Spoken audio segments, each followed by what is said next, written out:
Isa ora, isa apa ora. Angger mentel penyet. Sing nomah kenapa? Munine. Wawur ae. Nyoh. Waru-waru doyong doyong doyong etan. Ayo moblong tinggo rebutan. Kadut nggo wadah waloh duwe badut entek nggo buah Tapi ya wong nguncen usum matek main pisan buan pitu ora amblas kene yo. Parian waru yo kancane akeh. Dulure akeh yo buan yo akeh. Wong Jawa. Utamakno kerukunan. Lah iya. Aja dipikir pira-pira sing penting iso teko. Sing penting iso teko. Sing digawe wis alhamdulillah. Wis alhamdulillah. Senenge rajaman. Lah iya. Ki mau gendinge Warudoyong. Warudoyong ya. Ngiras-ngiros sinau gending Jawa. Raketan kowe iki bocah nom, kowe anake wong Jawa. Iya. Lho ya to? Paham Jawa. Iya. Mbokm gibas. Trae kan aku anak wedhus kok model. Maksude paham Jawa, mbokm Jawa, kowe kudu gelem sinau budayane wong Jawa. Ha iki mang aku wis, Bu Sinden ya wis. Ya. Apa perlu tak kei contoh meneh? Contone? Sing digawe Pak Sarman nggih. Sinten Bu? Pak nggih Pak Sarman. Walah gak patek krungu aku. Pak Wagiman. Heh? Pak Wagiman. Aku angger gak patek duwe dhuwit. Budek aku. Pak Sukiman. Aku kuping nomok jublak. Sukiman. Rusiman, Bu. Oh, Rasiban. Bapak Rasiban nggih, Bu. Ya kandhane kok. Bapak Rasiban. Tak contone. Ngiras ndongakno Pak Rasiban. Ya to? Oke. Waru-waru doyong idul. Ayu-ayu moblong sayang sesuk ra kumpul. Ya. Ning Kalimantan tuku cengkeh. Pak Rasiban rezekine akeh. Contone iku. Ya, oke. Gampang ya. Ayo kena jajal. Waru-waru doyong. Waru-waru doyong. Doyong pinggir kali. Ya. Ayu-ayu moblong gegeden.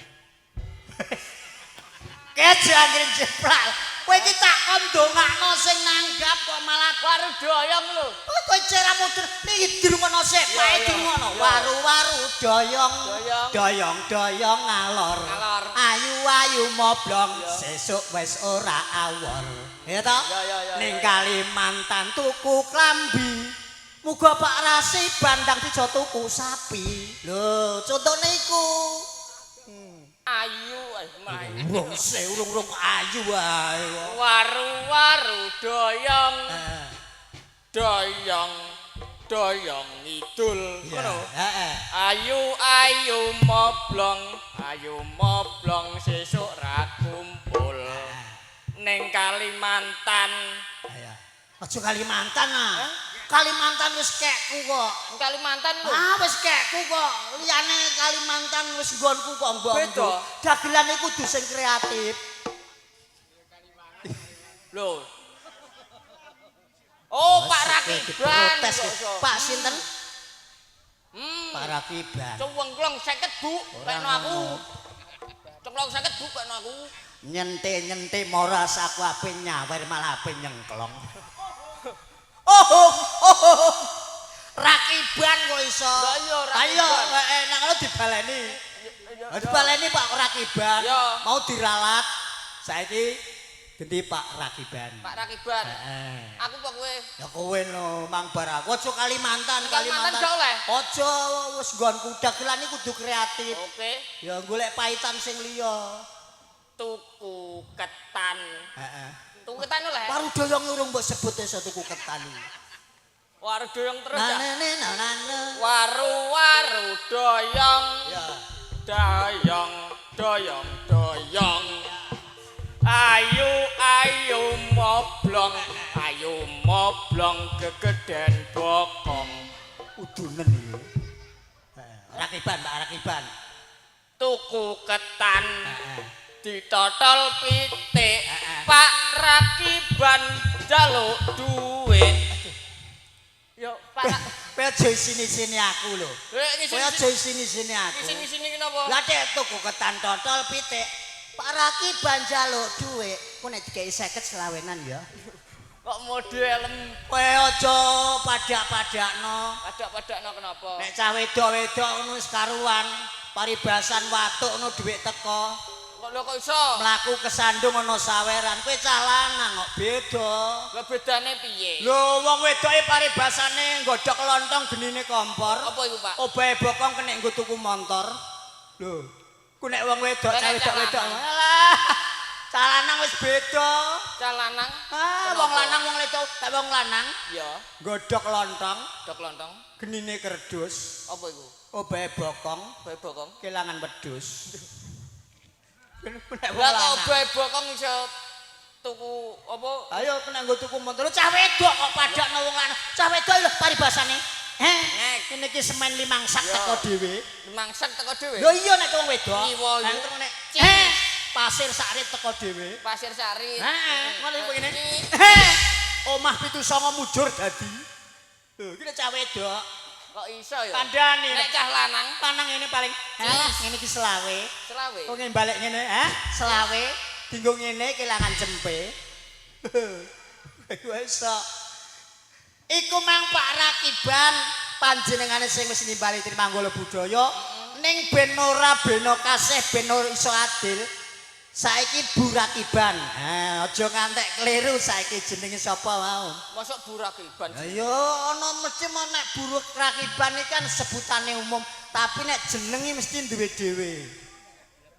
Jenenge? Lho iya no, Burakiban iki rak sebutan ono kaya biasane. Sapa sing digawe Burakiban? Nek mesti duwe jeneng dhewe. Lah jenenge sapa? Lho, Jenenge. Ya bojone Pak Rakiban. Lah iya, asmane sinten? Kowe iki sing marahi ora genah kowe kok. Jane iki mang saurunge iki munggah ayo takok sing wong bubuke kae sing linggih kono ya akeh. Lah Mesti piye? mesti ya tepang wong tanggane. Arep munggah. Heeh, iku mesti ngenteni engko bengi ae anu buah ngono saiki wis ngalahi linggih nang jaba lah. Iku wis bar buah iki lho. Apa pun bar buah nggih jenengan teng mriku. Jane enak teng mriku lho wonten wedange kok. Ya teng mriku kan mboten enten. Alhamdulillah wa syukurillah niki acarane gas desa. Lho gas desa untung pucet ngono. Gas desa untung pucet ngono. Asaku lokasine kok kaya memper iya le. Iya iki gas desa. Iki terakhir Dek ngarsane lan gas desane wong sak plantungan. Iki gas desane khusus keluargane Pak Rakiban. ya ora ngono kok. Kok lokasine padha Mas aku kok. Terakhir Mau lokasi. diunggahno ngono emno ya. Terakhir griyane ya cedak karo iku. Kajate mantu Mantu. to mantenan. Mula diarani mantu. Mantu. Iki ana jarwa dosa, ana tegese. Tegese apa, Pak? Mantu. Mantu. Deman-eman ndang kon gawe putu. Lho ya to. Pak Rakiban Burakiban mesti bombong atine seneng atine. Seneng. Nek apa ki mantune utawa putrane enggal-enggal pinaringan momongan. Oh. Lho ya to. Ndang iso momong putu, ana meneh sing ngarani jare mantu. Mantu. Ora eman Prabeya sing wis metu. Lho, dadi Pak Rakiban Burakiban ora duwe rasa eman, mbuh entek pira-pira iso nyenengno anak, iso mahargya putra, mahargi siwi, nekakno tangga teparo, nglipur kanca ruwang tangga teparo sing padha seneng ya to. Cek ben ning omah panasen, no tegalan panasen nang sawah mbuh ngarit, mbuh macul, mbuh golek watu ning barang teko kene iso padha jagong. Iso padha esem-eseman mesti atine iso seneng Padha karo nyenengno marang wong liya ya, Pak. ngelingi sapa wonge sapa sing nyenengno wong liya jadangane iku swarga. Ya ora mesti nek iku. Lho kandhane kok Ya ora ngeyel. mesti ah. Lho iki kandhane wong tuwa kok ngeyel. Sapa wonge sapa? Sing iso nyenengno karo liyan, Ya. sing iso nyenengno karo wong liya, iku swarga jadangane. Ya. Munggah swarga. Ya Le. ora mesti. Lho mesti no. Ya ora. Lho kok ora? Sapa sing nyenengno wong liya mlebu surga. Mlebu swarga Ora. utawa munggah swarga? Ora mesti. Lah nek ora mesti. Lah iku Apa? genggek Lho. LC Bocah iki sing iku kemati. nyenengno marang liyan. Lho iku yo nyeneng. Takoki bapak-bapak kene do nyenengno. Iya ya. Mas-mase Kae nyenengno liyan yo. nyenengno marang liyan. Lho ning beda no. Lah kok beda-bedane. Lho padha-padha nyenengno kok beda. Lho kae nang kono ki nyenengno ning rak mergo pamrih. Mergo pamrih. Pamrih pengen oleh dhuwit. Lho. Nek pamrih pengen oleh dhuwit beda karo kowe aku nyambut gawe lho dagelan iso nyeneng wong liya swarga jadangane. berarti nek pamrih wedok ketoprak iki mang yo nyenengno. iya. Lho ya to iki tanpa pamrih nyenengno oleh dhuwit. Alas nek kono-kono gak iso nek kowe dhewe aku iso ngono. Berarti kowe rene tamra pamrih. Lho, heeh no. Ibarate iku wong sapa wonge sing ikhlas bakal mlebu surga. Heeh ikhlas, aku Nyeneng ikhlas marang meneng. liya kudune ikhlas. Ikhlas. Nek gak ikhlas Ora oleh swarga, mlebu neraka. lah kowe rene Heeh. engko mulih ra dibayar ikhlas ora. Lho. Bocah iki kok teko gladrah marik-marik. Sapa wonge sing ikhlas nyenengno marang wong liya iku surga. Swarga. Nek ora ikhlas neraka. Neraka. Lah kowe ning kene nyenengno marang wong liya ikhlas apa ora? Ikhlas. Heh? Ikhlas tapi dikai dhuwit. Neraka. Kowe- Panggonmu neraka jahanam. Malah genah nang kono. Hawane ra panas. Neraka jahanam. Lah jahanum jahanam. Jahaname jahanum. Wis ganti. Oh, kok sing ganti mbakmu kono.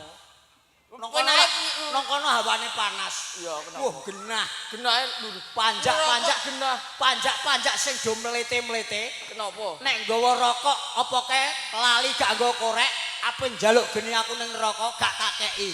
Panjak ning surga kabeh, kowe ning neraka. Neraka. Nek pengen udut, Pen njaluk geni aku gak tak kei. Neraka kan panas gone geni. berarti ning surga ora ana korek ngono ora ana. Ora digeni, gak panas. Ya tetep ana kok modelem. Alhamdulillah ditimbali Trimanggala budaya dongan piye karo ngantene. Didongakno. Heeh. Ya muga-muga dados keluarga ingkang sakinah mawaddah warahmah. Amin. Mugi-mugi diparingi rezeki ingkang lancar barokah mlawah-mlawah turah-turah. Amin. Mugi-mugi diparingi keluarga ingkang adem ayem, jenjem langgeng ngantos tumekaning akhir. Amin. Mugi-mugi enggal pinaringan supados bakoh kukuh keluarganipun. Amin. Sepindah malih ingkang dipun hormati Bapak Angkasa Ibu Pertiwi Bajeng Lawan Kuda mugi-mugi KJT ingkang mengkugati saya ngajeng saha sak wingkingipun. Amin. Sepindah malih ingkang dipun hormati dinten Pembabutin 7 pekenan gangsal mpun dinten ket wau kopine dereng medal-medal. Kowe aja ngawur. Kowe iki aja ngawur, omong aja anggere omong. Ndongakno lho, Kowe iki sing ora roh, kembar Pak Mudin. ndongakno ya kena. Sing ngarep apik-apik, barang tiba sing nguri aku gak cocok. Nek ora cocok no. Ana dinten 7 pekenan gangsal pun dinteni ket wau kopine kok dereng medal. Lah kowe marai dagelan senengam teko keri kok. Mau kopine Alah kopi seluweh lho, urung entek. Lah, Kowe teko keri mari kopine luweh kae lho, urung entek. Kok iso marik-marik donga. aku urung ngopi. Enggal pinaringan momongan sing soleh-solehah. Salihah. Iso ndadekno kukuhe keluarga, Amin. bakuhe keluarga, santosaning keluarga. Ning tak jaluk aja akeh-akeh. Aja akeh-akeh. Heeh. Cukup Paringi momongan kalih dosa mawon. Duh. Nah. kalih dosa mawon. Lah iya, kalih dosa Karena mawon. wong tuane apa piye? Sing kandha sapa? Lho kalih dosa.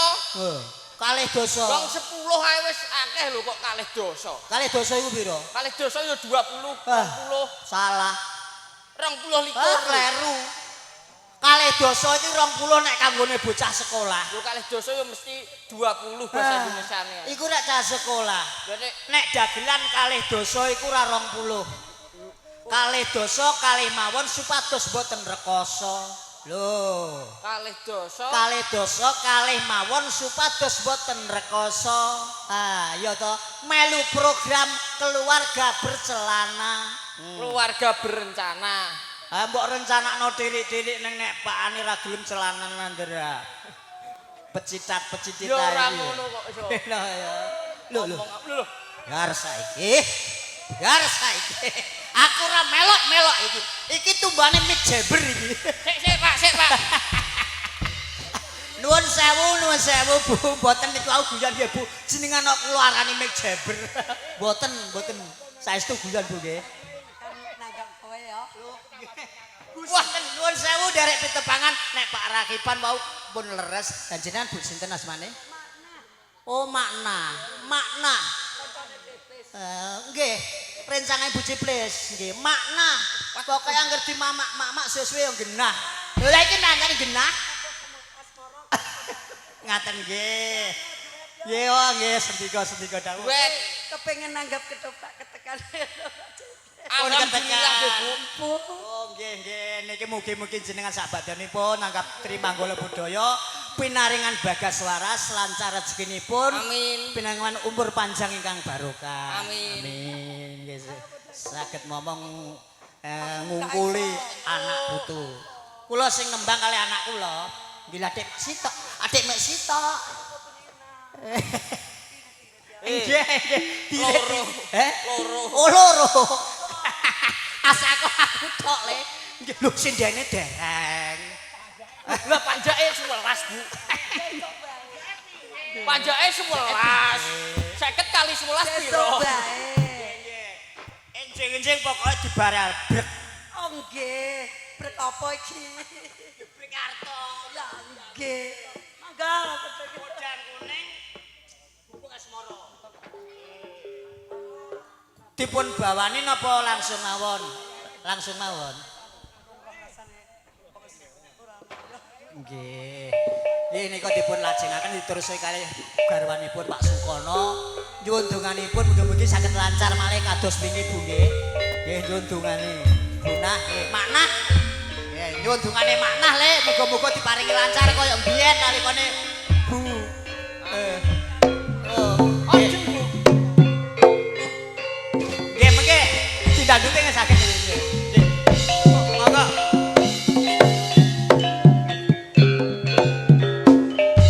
Lah iya. Delok idolane wis kaya Ciplis. Ketara. Sawan nang omah wis ora terasa. Lalu oyuran kanggo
model ndekne nak ngene-ngene kaya ceples kok. Aku malah kerontor. Lah jenenge kancane. Mau Gak. ngomong rencange Bu Ciplis. Idolane iki buke iki ngidola karo Idola karo Bu ceples. Ciplis. Heeh. Makane sak egol-egolene Lah iya sak solah bawane yo Zaman biyen ning tung branget. nggih. Angger Jenengan tung. mesti mirsani. Mesti anten jenengan nggih, Bu. Buah, buah jebule buah aku ndelok tok. Dadi tung nang ngetan ya buah. Heeh. Mulane ya ta. Wonge kabeh karek nandure. Karek nandure. Lho nandure becik ya nggunduhe becik. Nyatane awan kaya ngene tamune ki ngerti dhewe. Kabeh iki saka nandure ra ngerti nggih mana. Nggih matur suwun. Nggih. Ngeten iki Mas napa semprotan? Mbok pek piye? Angge ape tak urut sitok lho. Mbok pek piye? Loh. Angge tak urut sitok mbok tak jak omong ngono krasa jebule. Pek. Kok kira Angge walah cara ngeke ngono ya. Oh. Lah aku ora semaput. ora apa-apa. Ora apa-apa. Loh, lah aku ora semaput. Rek semaput kenapa? Ah mesti ket mendem susu kedaluwarsa no. Kok Boten guyon makna. Niki sampun. Lah mau podang kuning. Nggih bon nyuwun bonus setunggal. Nggih. Bu, diperseni setunggal. Bayar 20. kok model Guyon tajak guyon ya. borong pulo. Guyon ben wong ki nek seneng guyon atine seneng gitu. Awet urip mesti sehat. Lho, Tapi yo nggih. aja muni temboi 20. Lah piye? 100 sae lho Bu, 100. Padha ae ndlemes iki. Nggih, mangke dalu malih rasa kuwate. Oke. Mbok anggap wong tipis piye maknah iku? Lha iki mbok anggap wong tipis. Mboten no. Wong teng grandul ra karu-karuan ora wong kandel mosok. Aku ndek Mas Monel kok ngomah. Kula iki kula nek kula Monel balik-balik. Setunggal malih napa makna? Bukas morong pun ngoten. Udang kuningnya wau sampun. Udang kuning sampun ubah sampun. Niki tambah sampun. Kopi jahe, kopi jahe. Kopi jahe nggih. Nggih, kopi jahe tunjuk sesuk najan karipan ben ora masuk angin. Nah, kopi jahe. Jahe. Lho ape diuncali Den, ape diuncali Den. Anakku ngene. Oh, lebu. Kayak mic. Kopi jahe nggih. Kopi jahe. Hah? Wah, lagi jeng miring apa ndirang genah. Ijeng miring ayo Mbah, ijeng miring.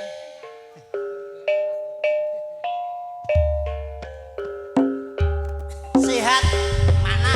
Keringetan niku sehat mana?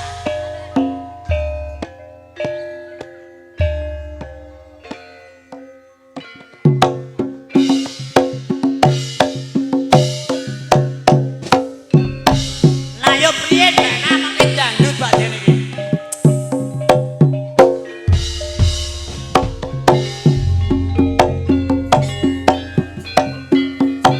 Wancine sura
aja lali anak lan bojo.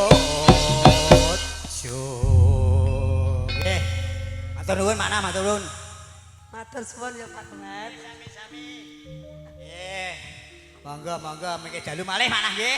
Kersane tambah gayeng. Nggih kula tenggo ngatur mengke dalu. Lho. Kon yo kancane mboke kendil barang. Kanca tandur, kanca icin, jaman biyen. So nek wis mudan kanca golek ungker barang. Lah saiki ora trimo golek uker ning golek kate ngumpul. Mergo panas banget. Nah, Enak susu mudan kae. sajake tarungoke saka mburi sang saya gayem sang saya gayem. Suwe ora nang gone plantungan. Pengenane gas dosa ya ora. Maksude ora nekakno kene lho. Dadine ana rasa kangen nggo ngilange lho tombo kangen. Gon nambani rasa kangen keluarga ana ing plantungan. Kanthi lantaran bapak sing kagungan kersa. Pak Rakiban karo makna. Pak Rakiban karo makna. Memang disahke ora? Karo Lu jelus ah. Kuwi piye? Pira? Heh? Hah?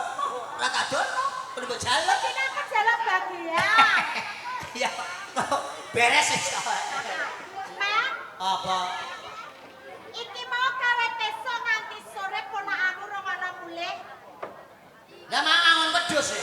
Ya Teso? pancen angon wedhus. Iya. Ning jenenge jamak lumrah wong angon iki. Lah kae teko ponakanmu. Sene yamene wayang gerut. Jak mulai wedhus e. Lah kae tekan wis teko kae mulih. klincine sapa iki? Pelenci. Kenah kendel ngono. Pripun? Sore-sore kretek. Lah kendile pun medal niku Pakde. Mboten napa-napa. Jiro lupat luwes 10 panjak. Mbah, foto kendal ora mbok sangoni iki pito. Heh.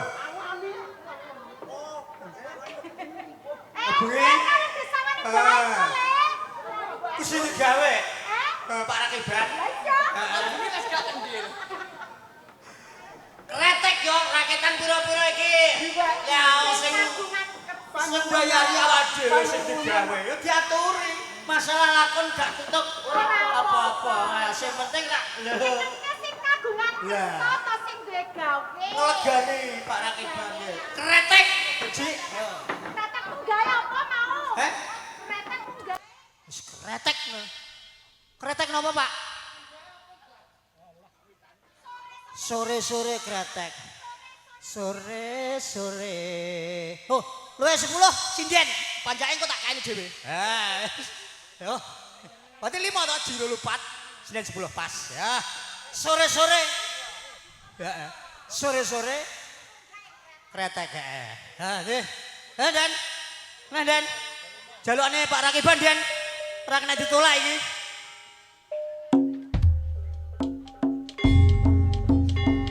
Sore-sore.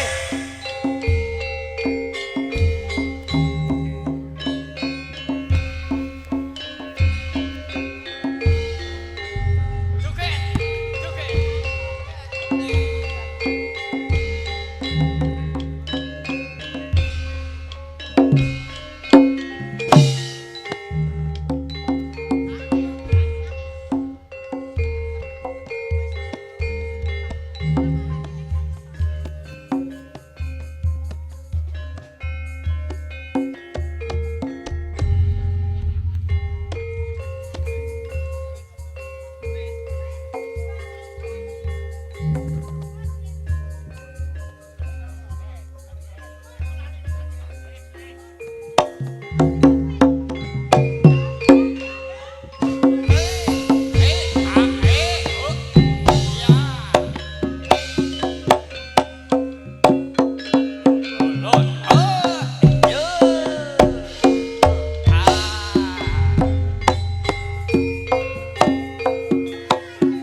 ya kena, bungah ya kena. Ning kowe aja lali tanggung jawab. Lah kowe angon medhos-medhos pundi? Heh? Dul. Lho, Sami, Mbak. sembah nuwun nggih, Pak. Iki piye iki? Kok angon medhos malah didol iki? Kowe tak konangan wedhus kok dadak wedhusmu kok dol iki piye to, Lele? Wedhus lu tak dol abeh kawan asar. Lah kok bogone pasar kuwi lho. Aku imbak ya kanggo iki lho. Nang uping iki banggong aku nang asar langsung tuku pek. Loro. Tuku kok pek loro bonggo. Kowe iki kowe aja gulang-gulang kurang ajar kowe. Nan Lek. Heh, Aku nan kowe wedhus telu bodol mbok tuku apa? tuku pek. Lho. Kowe nek tak wacok lambemu. Ora rasa gulang-gulang, simbok rasa mbok tukokno pek, simbok wis duwe pek yo, Le. Heh, sing dinape tuku apa tempe? Tuku pek. Dari embokan iki. Tak tuku pek sing gede. Sapi, kayak sapi mau kebuk. Empek pasar iki empek uping yo Lek pek. Empek. Oh, alah apa sing aku ben. Lah iku jenenge rak apa jenenge? Empek. Lah tangan nek. Ceplek. Jabang bayi. Nggo tuku ceplek. Jeneng bocah apa iki bocah pelat bocah ra genah. Ben neng mbok ibu. Ben seneng ape mbonggokno mbok. Mbok. Sia-sia. Ora usah, Le, wedhuse gen modot, simbok rasa tukokno ceplek ra apa-apa. Enak mbok. Heeh, ana apa? Aku pengen temu mbak iya ben omong ambil mbak. Lah arep ngomong apa karo simbok? Aku pengen nabi. Hah? Penuju. Penuju iya. Apa? Penabi aku. Heh, Ojo, ojo ora. bocah ndi sing gelem dapurmu bocah ndi? Kayak anteni lho, ojo. Oh, dia merupakan kaya tunggak obong. Apa rabi ngono kuwi sing gelem kowe? Kene oleh aku iki mangangon. Aku angon, aku lu. Ya, aku terus pipi. Kowe angon turu ngipi terus, heeh. Kene kaya dok. Arane aku. Eneng karo aku. Kok kandakno mbok? Iya. Ana cah wedok marani kowe seneng karo kowe. Lah terus, Kon amal. Wonge aku namal. kowe kon ngamar. Mbok. Apa yo tenan lho, Le? Nan mbok kene. Iki nganu sikat padan ngene yo, Mek. Ya wektune kabeh iki durasi. Kamu kok ngomong ngamar dak kira-kira bocah wadon ki sing mbok senengi cah endi, Le? Hah? Majapahit jenenge. Sekar Kenongan anak ratu Majapahit, Le. Mbok.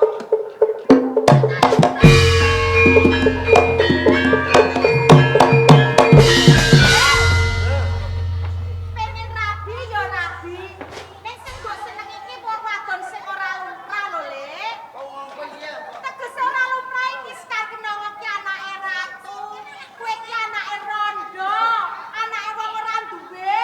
Apa ya bakal kelakon nek iki dadi bojone Sekar Kenongan. Ini mbok ya jaluk iki kalono. Aku kon ono aja ae kon amal. Oh, kandhane ngono. Ngono. Met. Iya. Ora ketok aku ki dak saiki wis wong rondo. Ora ketok ki wae ayo padha budidaya. Cepak-cepak uga rapet apa duwene.